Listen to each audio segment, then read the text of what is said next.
بيفور ستارتنج ذا تراك انت محتاج تعمل 3 حاجات. اول حاجه افهم، اتعلم، احدد هدفي.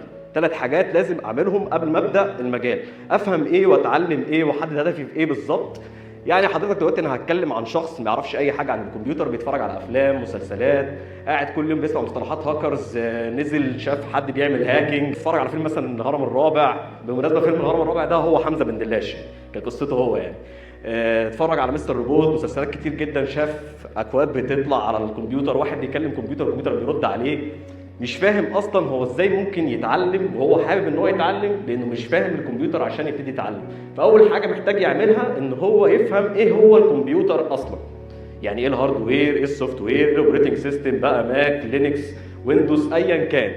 ومحتاج يفهم ايه الهاردوير كومبوننتس، ايه برضو الانبوت والاوتبوت، بحيث ان هو لما يفهم ايه الكمبيوتر ده هو ده اللي هيتعلم من خلاله وبعد كده هيشتغل عليه. فمحتاج ان هو يفهم الكمبيوتر اساسا. طيب دلوقتي واحد هيقول لي انا ممكن ازاي افهم الكمبيوتر ده، او انا عمري ما مسكت ماوس وكيبورد ولا قعدت على تيرمينال ولا على كوماند بروتوم ولا ايا كان، فمش فاهم انا ممكن اعمل ايه.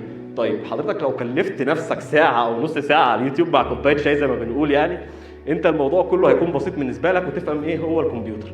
طيب يا باسل انا خلاص فاهم الكمبيوتر اصلا ومش محتاج ان انا اقعد نص ساعه دي، او انا قعدت نص ساعه او الساعه دي وفهمت الكمبيوتر، ايه الخطوه اللي بعديها يا باسل؟